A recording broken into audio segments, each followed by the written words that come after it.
Hello friends, welcome to Bengal Equation, a place to understand solutions better. আজকের এই সেশনের সূচনা মিসেলেনিয়াস প্রিলিমস 2019 ম্যাথমেটিক্স প্রবলেমগুলোর সলিউশনের দ্বারা, যার প্রথম প্রশ্নের শুরু হচ্ছে নাম্বার সিস্টেমের প্রশ্নের দ্বারা। এখানে বলা হয়েছে the LCM of two numbers is 60. The numbers are in the ratio of 3:4. অর্থাৎ দুটো সংখ্যার LCM হচ্ছে 60 এবং সংখ্যা দুটির অনুপাত হলো 3:4. এবার কোনো অনুপাতের পূর্বপদ এবং উত্তরপদকে এমন একটি বিশেষ সংখ্যা আছে যার দ্বারা গুণ করলে আমরা আসল সংখ্যা দুটি পেতে পারি এবং সে বিশেষ সংখ্যাটিকে বলি আমরা প্রমেয়। যেহেতু সে বিশেষ সংখ্যাটি বা প্রমেয় কত আমরা জানি না, তাই সেই প্রমেয়টাকে আমরা ধরে নেব এক্স। এবার এক্স এর দ্বারা পূর্বপদ এবং উত্তরপদকে গুণ করলে আমরা কি পাবো? আমরা পাবো 3x এবং 4x। অর্থাৎ এই 3x এবং 4xই হলো সেই সংখ্যা দুটি যাদের অনুপাতের লঘিষ্ঠ রূপই হচ্ছে 3:4। এবার আরো একটি তথ্য আমাদের জানা দরকার, যা হচ্ছে কোনো অনুপাতের পূর্বপদ, উত্তরপদ এবং প্রমেয় এদের গুণফলই হলো সেই দুটি সংখ্যার লসাগুর সমান। এবং এই ইকুয়েশনকে সলভ যদি করি তাহলে আমরা পাবো x = 5, উভয় দিককে 12 দিয়ে ভাগ করে।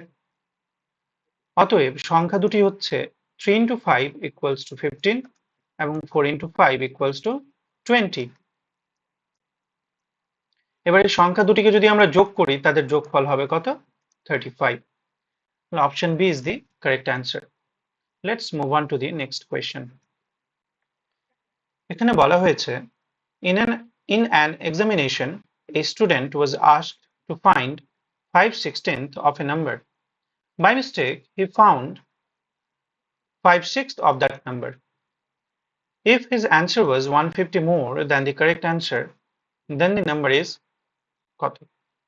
তাহলে এখানে বলা হয়েছে একটা ছাত্রকে একটা সংখ্যার 5/16 অংশ খুঁজতে বলা হয়েছে, কিন্তু সে খুঁজে বের করেছে 5/6 অংশ। এবার এই 5/6 অংশ ভুল উত্তরটা সঠিক উত্তর থেকে 150 বেশি। তাহলে সংখ্যাটি কত? আমরা ধরে নিলাম সংখ্যাটি হচ্ছে x। তাহলে x এর 5/6 অংশ হয় 5x/6 এবং 5/16 অংশ হয় 5x/16 এবং এই দুটোর বিয়োগফলই হলো 150। এই সলিউশনটাকে সলভ করার জন্য আমরা লব থেকে 5x এবং হরে 2 কমন নিয়ে নিচ্ছি। তাহলে কত হলো? 1/3 - 1/8 = 150 implies that x whole into এদের লসাগু হবে 24, 3 8 24 - 8 3 24 equals to 150 into 2/5 implies that x into 5/24 equals to 30 into 2 implies that x equals to 30 into 2 into 24/5 6 দুগুণে 12। এবার 12 এবং 24 কে গুণ করলেই আমরা পাই 288। অর্থাৎ option A is the correct answer. পরের প্রশ্নে যাওয়া যাক। পরের প্রশ্ন একটা অ্যালজেব্রার প্রশ্ন বলা যেতে পারে একে, কারণ যদি আমরা এই প্রশ্নটা দেখি, উপরে দেখা যাচ্ছে কিছু এর কিউব মাইনাস আর কিছু এর কিউব, অর্থাৎ a কিউব মাইনাস b কিউবের আকারে লেখা আছে। এবং a কিউব মাইনাস b কিউবের আমরা জানি দুটো সূত্র হয়, a মাইনাস b তার whole cube, a minus b তার whole cube plus 3ab whole into a minus b, এবং আরেকটা উৎপাদকের সূত্র a minus b whole into a square plus ab plus b square. এবার যদি আমরা এই অঙ্কটার হরটা দেখি, হরটা দেখে মনে হচ্ছে a স্কোয়ার প্লাস ab, অর্থাৎ এটা 0.362 এবং 0.1 কে গুণ করে আমরা পেয়েছি 0.0362, অর্থাৎ ab প্লাস b স্কোয়ার। তাহলে একেই আমরা যদি এই প্রশ্নটার লবকে a কিউব মাইনাস b কিউবের সূত্রে ফেলি, তাহলে তা দাঁড়ায় 0.362 minus 0.1 whole into 0.362 তার স্কোয়ার প্লাস 0.362 into 0.1 প্লাস 0.1 এর স্কোয়ার বাই হরে যা আছে তাই। এবার যদি আমরা একটু খেয়াল করি, লবের এই অংশটা এবং হরের এই অংশটা কিন্তু ইকুয়াল। এটা যদি আমরা গুণ করে নিই তাহলে বুঝতে পারবো। তাহলে এই দুটো অংশ কেটে গেল, তাহলে বাঁচলো কত? 0.362 মাইনাস 0.1, আর এটা বিয়োগফল হয় 0.262, অর্থাৎ option B is the correct answer. এবারে যে প্রশ্নটা আছে এখানে বলা হয়েছে by how much does this number exceed by this number? তাহলে এই সংখ্যাটা 6/7/8 সংখ্যাটা 6/7/8 এই সংখ্যাটা থেকে কত বড়? তাহলে নিশ্চয়ই আমরা প্রথমটা থেকে দ্বিতীয়টাকে বিয়োগ করব। তার আগে প্রথম সংখ্যাটা কত তা বের করা যাক। তাহলে 6/7/8 এটা সমান হয় 6 গুণিত 8/7 ভগ্নাংশের নিয়ম, 8/48/7, এবং দ্বিতীয়টার ক্ষেত্রে আমরা কত পাচ্ছি? 6/7/8। এক্ষেত্রে কি হবে? হরটা নিচে চলে আসবে, 6/7 ইন্টু 8 ইকুয়ালস টু 6/56। এবার এটা থেকে এটা বিয়োগ করা মানে এটা থেকে এটাকে বিয়োগ করা, 48/7 মাইনাস 6/56। এবার তোমরা মনে হতে পারে কি পরীক্ষা এত বড় অঙ্ক করব, মাত্র তো 15 থেকে 20 সেকেন্ড সময় পাবো। কিন্তু পরীক্ষায় এত কিছু করার দরকার নেই, এগুলো তো আমরা মনে মনে ক্যালকুলেট করে নিতে পারবো। এই অংশটা করলেই হবে। এবার এখানে হর থেকে লব থেকে 6 এবং হর থেকে 7 কমন যদি নিয়ে নেই, এখানে থাকবে 8/1 মাইনাস 1/8 ইকুয়ালস টু 6/7 গুণিত 64 মাইনাস 1 ইকুয়ালস টু 6/7 গুণিত 63/8, 7 9 63, 2 3 6, 2 4 8, 9 3 27/4 ইকুয়ালস টু 4 6 24, 6 পূর্ণ 3/4, অর্থাৎ আমাদের অ্যান্সারটা হচ্ছে অপশন বি। এবারে অ্যালজেব্রা থেকে একটা কোয়েশ্চেন দেওয়া হয়েছে। আগেও একটা অ্যালজেব্রার কোয়েশ্চেন পেলাম যেটাকে নাম্বার সিস্টেমে রাখা হয়েছে। এই অঙ্কটাকে আমরা বলি সিঁড়ি ভাঙা অঙ্ক, অর্থাৎ সিঁড়ি দিয়ে উপরে চাপবো, উপর থেকে নিচে আসবো না, নিচ থেকে উপরে যাব। তাহলে প্রথম কাজ হচ্ছে আমাদের এই অংশটা করা। তাহলে এই অংশটা কত হবে? এই অংশটা আছে 1 plus x by 1 minus x. তাহলে 1 মাইনাস এক্স হবে লসাগু। তাহলে এর হরে কত আছে? 1। আমরা জানি ভগ্নাংশের যোগ কিভাবে করতে হয়। 1 মাইনাস এক্স আমি ধরে নিলাম প্লাস এক্স, আমরা ভগ্নাংশে যোগ করতে জানি। তাহলে এটা সমান হয়ে গেল 1/1 মাইনাস এক্স। এবার এর জায়গায় আমরা বসাবো 1/1 মাইনাস এক্স। তাহলে 1 plus 1/1 minus x 1/1 minus x equals to কত? 1 প্লাস 1 মাইনাস এক্স, এই পুরোটাই উল্টে যাবে, ইকুয়ালস টু 2 মাইনাস এক্স। এবার তাহলে এই পুরোটার মান হয়ে গেল 2 মাইনাস এক্স। তাহলে 2x by 2 minus x equals to কত? 1। এটা ইমপ্লাই কি করবে? 2x equals to 2 minus x, কোনাকুনি গুণ, 3x equals to 2 implies that x equals to 2/3. Therefore, 2/3 is the correct answer. এবারে অ্যাভারেজ থেকে একটা অঙ্ক দিয়েছে। কি বলেছে এখানে?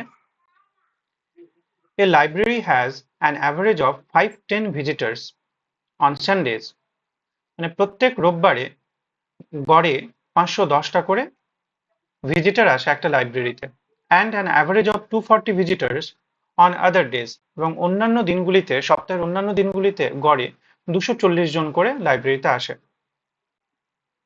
The average number of visitors per day in a month of 30 days beginning with a Sunday is, তাহলে একটা মাসে গড়ে কতজন প্রত্যহ সেই লাইব্রেরিতে আসে, এবং যে মাসটা শুরু হচ্ছে রোববার দিয়ে, তার ক্যালকুলেট করতে হবে। এবার প্রথমে আমাদের জানতে হবে এক মাসে কটা রোববার থাকে। নর্মালি আমরা ধরে নিই 4টা রোববার, কিন্তু যে মাস রোববার দিয়ে শুরু হবে তাহলে শুরুতেই তো একটা রোববার। এবার আমরা যদি 7 দিন পর পর আবার রোববার পাবো, সেই রোববার গুলো ক্যালকুলেট করি, তাহলে টোটালে আমরা 5টা রোববার কিন্তু পাবো। এবার 5টা রোববারে টোটাল ভিজিটর কত হবে? যেহেতু একটা রোববারে আসে 510টা, তাহলে 5টা রোববারে আসবে 510 গুণিত 5 ইকুয়ালস টু 2550। এবং এই 5টা রোববার বাদ দিয়ে বাকি থাকলো 25 দিন, এবং 25 দিন গড়ে এখন আসছে কতজন করে? 240 দিন করে প্রত্যেক দিন। তাহলে টোটাল ভিজিটর কত হবে? 6000 জন। এবার এই দুটোর যোগফল কত হচ্ছে? যোগফল হচ্ছে 8550 জন।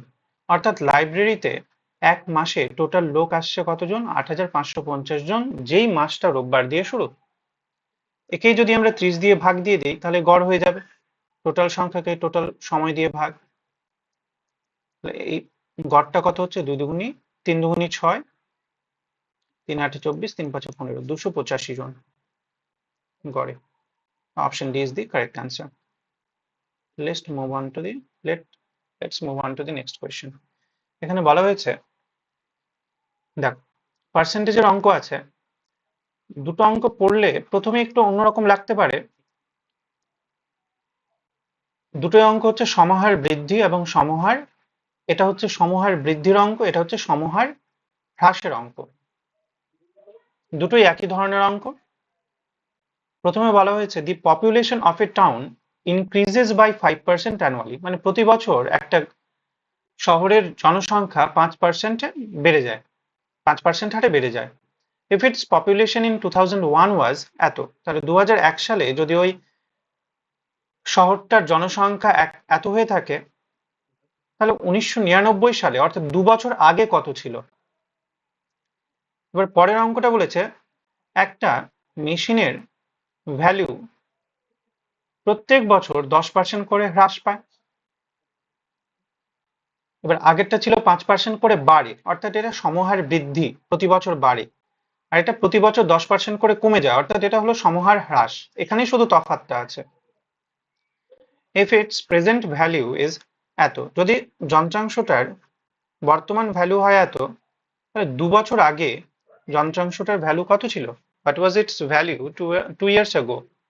তাহলে এখানেও তাই বলেছে, 2 বছর আগে জনসংখ্যা কত ছিল, এখানে বলেছে 2 বছর আগে যন্ত্রাংশটার ভ্যালু কত ছিল।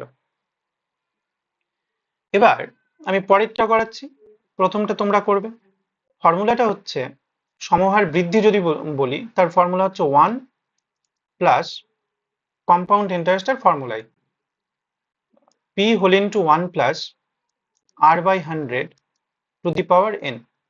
এখানে পিটা আসলে হচ্ছে স্টার্টিং পয়েন্টে যেখান থেকে জনসংখ্যাটা বাড়তে শুরু করছে তার মান। অর্থাৎ এই যে জনসংখ্যাটা হয়েছে 1,10,250, এটা তো 1999 2 বছর পরে হয়েছে। তাহলে এই পিটা আসলে কিন্তু 1999 সালে জনসংখ্যা কত ছিল সেটাই জানতে চেয়েছে, তাহলে আমরা এটা ধরবো। আরটা হচ্ছে কি হারে জনসংখ্যা বাড়ছে, এবং এন হচ্ছে ক বছরের ক্যালকুলেশন আমরা করছি। একইভাবে দ্বিতীয় অঙ্কটাতে বলেছে 2 বছর আগে যন্ত্রাংশটার ভ্যালু কত ছিল। তাহলে আমরা যদি ধরি 2 বছর আগে যন্ত্রাংশটার ভ্যালু ছিল পি, তাহলে 2 বছর পরে যন্ত্রাংশটার ভ্যালু তো কমবে, প্রত্যেক বছর 10% হারে কমছে। আগেরটা বাড়ছিল বলে 1 প্লাস r বাই 100 ছিল, এটা যেহেতু প্রতি বছর কমছে, তাই এখানে আমরা 1 মাইনাস r বাই 100 করব টু দি পাওয়ার n, এনটার সময়। শুধু পার্থক্যটা এখানে, বাড়ছে না কমছে, আর কখন থেকে ক্যালকুলেট করব ক্যালকুলেটটা কিন্তু স্টার্টিং পয়েন্ট থেকে হবে। কমে দ্বিতীয় অঙ্কটার ক্ষেত্রে যন্ত্রাংশটার দাম কমে 1,62,000 হয়েছে, মানে 2 বছর আগে তার দাম বেশি ছিল, আর সেটাই জিজ্ঞেস করেছে। তাহলে 2 বছর আগের দামটা আমাদেরকে এখানে ধরতে হবে, আর সেটাই হচ্ছে পি। এবার এখানে যদি আমরা মানগুলো বসাই, তাহলে পি তো আমরা ধরলাম 2 বছর আগে দাম ছিল পি যন্ত্রাংশটার 1 মাইনাস, আর তো ওরাই বলে দিয়েছে কি 10% হারে কমছে, তাহলে 10/100 হোল টু দি পাওয়ার ক বছরের ক্যালকুলেশন, 2 বছর আগে কত ছিল, তাহলে 2 বছর পরে হয়েছে 1,62,000, তাহলে whole to the power 2 equals to হবে 1,62,000। ইমপ্লাইজ দ্যাট, তাহলে এটা কত হবে, এটা যদি আমরা ক্যালকুলেট করি এটা হয়ে যাবে 9/10 square equals to 162,000, implies that p equals to 162,000 into 10/9 into 10/9। এবার এটা ক্যালকুলেট করা যাক। 9 কে 9, 9 কে 9, 9 8 72, 9 কে 9, 9 দুগুণে 18, অতএব p equals to 2 লক্ষ। তাহলে 2 বছর আগে যন্ত্রাংশটার ভ্যালু ছিল 2 লক্ষ। তাহলে প্রথম অঙ্কটা তোমাদের হোমওয়ার্ক।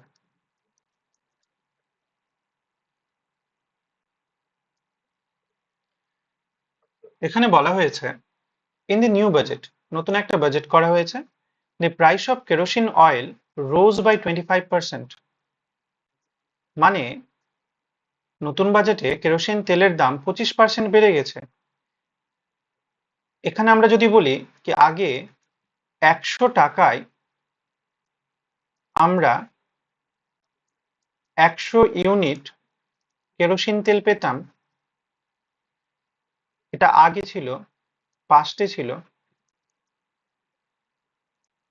প্রেজেন্টে কি হচ্ছে, তাহলে প্রেজেন্টে 25% দাম বেড়ে গেছে, তাহলে এখন 100 ইউনিটের দাম হচ্ছে 125 টাকা।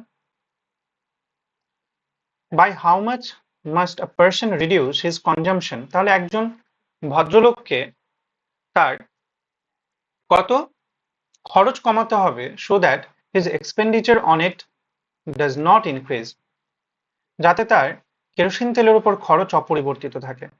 অর্থাৎ ভদ্রলোক যদি আগে 100 টাকার কেরোসিন তেল কিনছিলেন, এখনো তিনি 100 টাকারই কিনবেন, তাহলে তো তাকে খরচ কমাতে হবে, তেলের খরচ কমাতে হবে। তাহলে তেলের খরচ কতটা কমাতে হবে, তাহলে প্রথমে দেখি তিনি কতটা তেল খরচ করছেন। তাহলে 125 টাকার যদি তেল তিনি কিনতেন, তাহলে উনি 100 ইউনিট তেল পেতেন। আর যদি 1 টাকার তেল তিনি কিনতেন, তাহলে কম তেল পেতেন, 100/125 ইউনিট তেল পেতেন।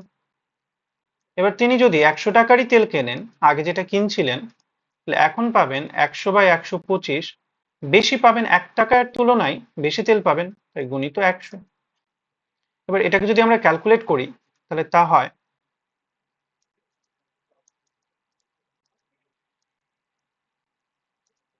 20×4=80, অর্থাৎ তিনি এখন 80 ইউনিট তেল খরচ করছেন।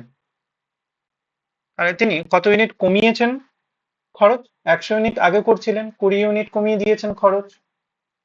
যেহেতু 20 ইউনিট খরচ তিনি কমিয়ে দিয়েছেন, কততে, আগের অ্যামাউন্ট 100 ইউনিটে ইন্টু 100%, অর্থাৎ তিনি 20% খরচ কমিয়ে দিয়েছেন।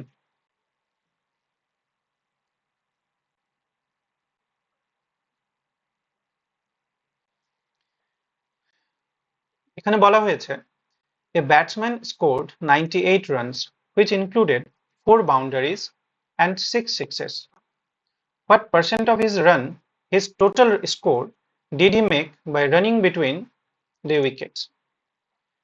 প্রথমে বলি পার্সেন্টেজ বের করার নিয়মটা কিন্তু একটা বেসিক নিয়ম, যেখানে আমরা যেটার পার্সেন্টেজ বের করব, ক্ষতির পার্সেন্টেজ বের করলে লবে ক্ষতি লিখব, লস লিখব, প্রফিটের বের করলে প্রফিট লিখব, মানে যেটা আমরা বের করছি তাই লবে লিখব। এবার সেই প্রফিট বা লসটা কার উপরে হয়? ক্রয় মূল্যের উপর হয়। নিচে ক্রয় মূল্য লিখবো, ইন্টু 100% করে দিলেই আমাদের কিন্তু উত্তর হয়ে যাবে। এবার সেম ফর্মুলাটাই কিন্তু সব ক্ষেত্রেই আমাদের শতকরা বের করতে কাজে লেগে যায়, এই প্রফিট লসের ফর্মুলাটাই। ওই ফর্মুলাটা মাথায় রেখে অঙ্কটা এগোতে হবে। এ ব্যাটসম্যান স্কোরড 98 রানস, তাহলে তিনি টোটাল রান করেছেন 98, 4টা বাউন্ডারিতে এবং 6টা সিক্সে টোটাল রান কত হবে? 4 4 16, 6 6 36 ইকুয়ালস টু 52। তাহলে তিনি দৌড়ে কতটা রান করেছেন? 98 মাইনাস 52, 46 রান করেছেন তিনি দৌড়ে। এবার এই 46 রানটা টোটাল রানের কত পার্সেন্ট? তাহলে 46 ডিভাইডেড বাই 98 ইন্টু 100%, এত পার্সেন্ট। দেখো আমাদেরকে বের করতে বলেছিল তিনি শতকরা দৌড়ে শতকরা কত রান করেছিলেন। তাহলে দৌড়ে রান করেছিলেন 46, কতর মধ্যে 46 করেছিলেন? 98 রানের মধ্যে। তাই 46 বাই 98 ইন্টু 100% প্রফিট লসের ফর্মুলায়।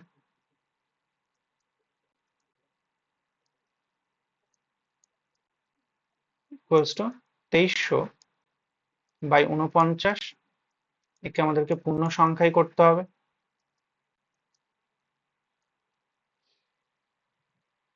প্রথমে কবারে যাবে?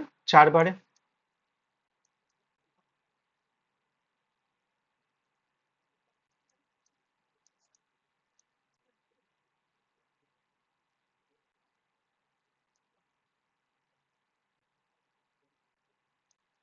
এবার কবারে যাবে? 6 বারে সম্ভবত।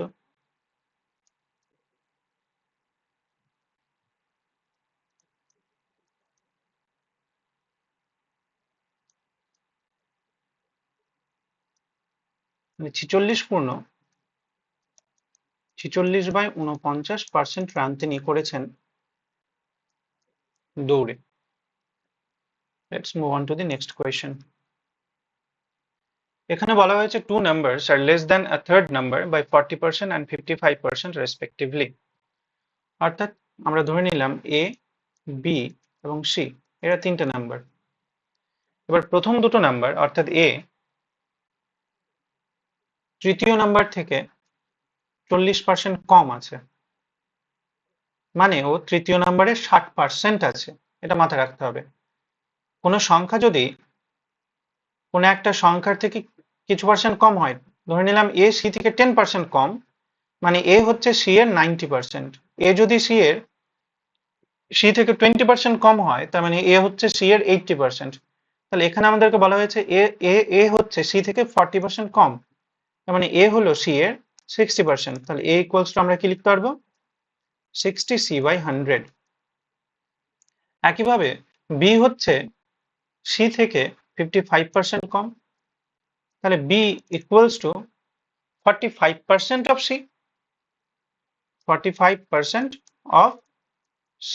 এটা মানেই হলো 45 by c, 45 by 100, 45c by 100.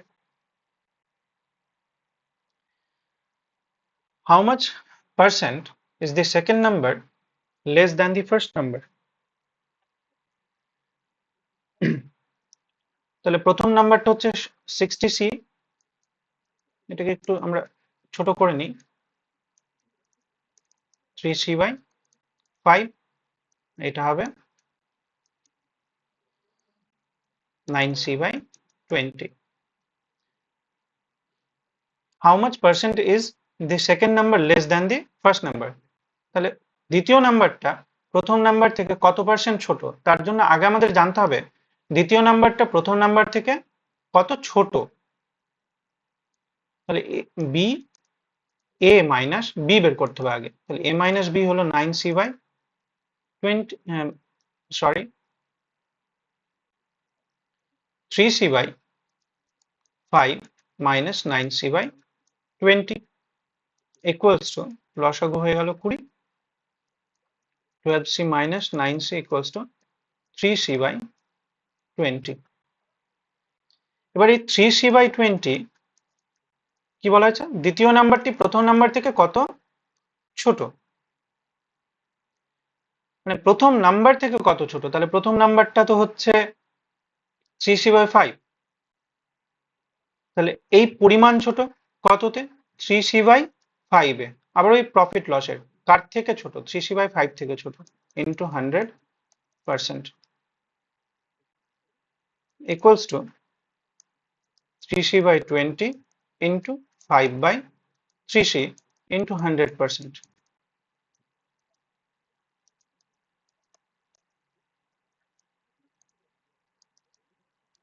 25%, অর্থাৎ আমাদের উত্তর হচ্ছে 25%। মনে রেখো আমার উদ্দেশ্যটা হচ্ছে তোমাদের অঙ্কটা শেখানো, কিভাবে অঙ্কটা হচ্ছে। এত বড় ক্যালকুলেশন কিন্তু পরীক্ষায় করতে হবে না, পরীক্ষায় খুব ছোট ক্যালকুলেশন হবে।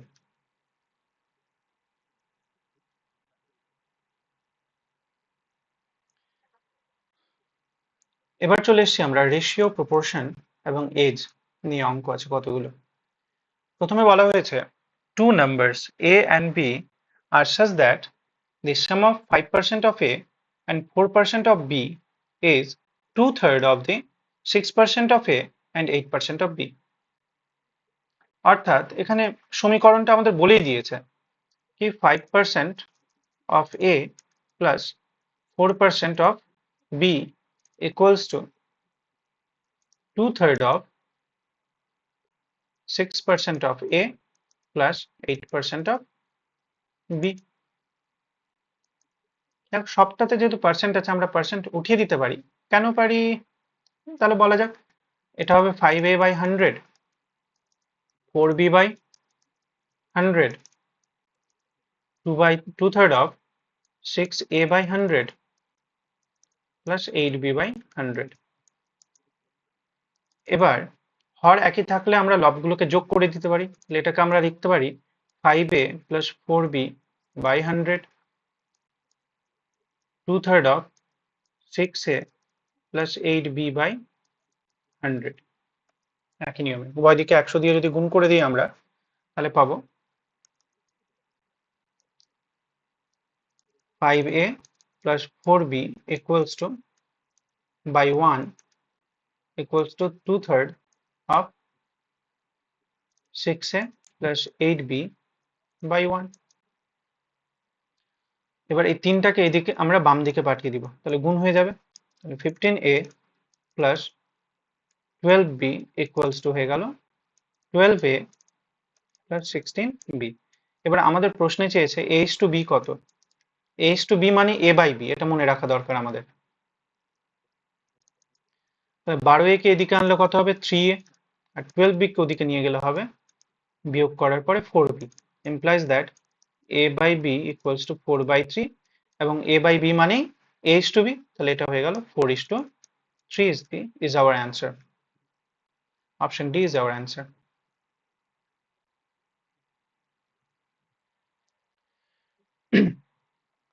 86 এ বলা হয়েছে the ratio of annual incomes of A and B is 5:4 and the ratio of their annual expenditure is 3:2.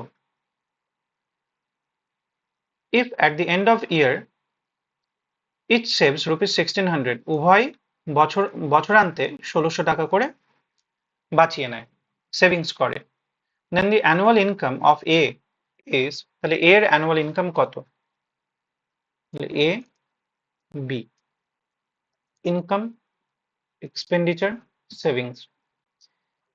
যেহেতু এ আর বি এর ইনকামের অনুপাত হচ্ছে 5:4, একটু আগেই বললাম এদেরকে প্রমেয় দিয়ে গুণ করলে আসল সংখ্যা পাবো, তাহলে এক্স দিয়ে যদি গুণ করি তাহলে এ এর ইনকাম হলো 5x, বি এর ইনকাম হলো 4x। এবার আলাদা অনুপাতের জন্য আলাদা প্রমেয় লাগবে, তাহলে একেও যদি প্রমেয় দিয়ে গুণ করি তাহলে এ এর এক্সপেন্ডিচার পাবো 3y আর বি এর এক্সপেন্ডিচার পাবো 2y, y কে প্রমেয় ধরলাম। এবার দুজনেরই ক্ষেত্রে সেভিংস হচ্ছে কিন্তু 1600। এবার সেভিংসটা কি, income minus expenditure equals to savings, দুটোরই ক্ষেত্রে।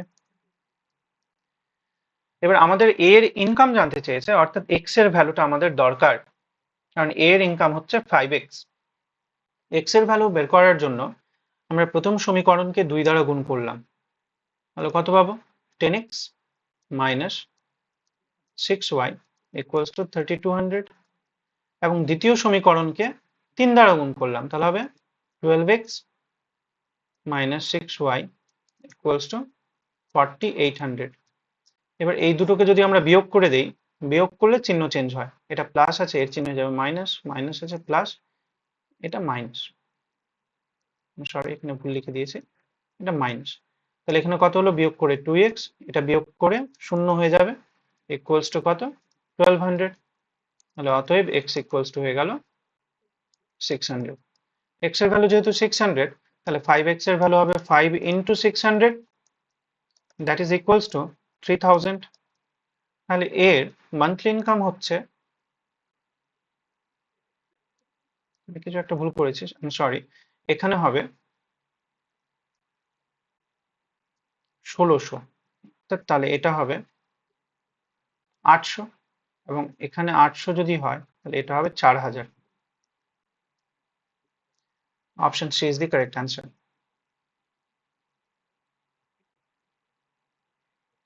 এবারে কোয়েশ্চেন নাম্বার 98 এ বলা হয়েছে,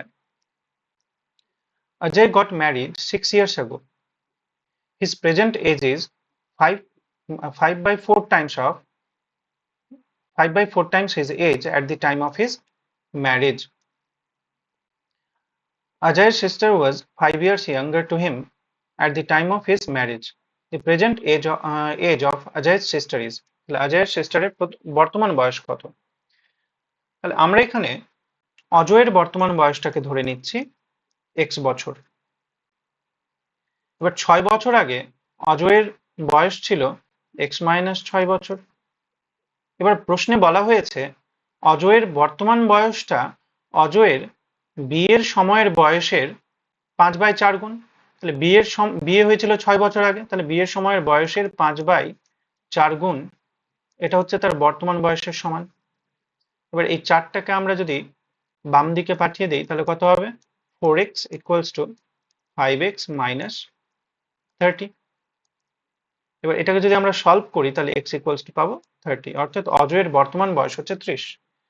এবার অজয়ের বোন হচ্ছে তার থেকে 5 বছরের ছোট, তাহলে অজয়ের বোনের বর্তমান বয়স হবে x minus 5, that is equals to 25. Option A is the correct answer.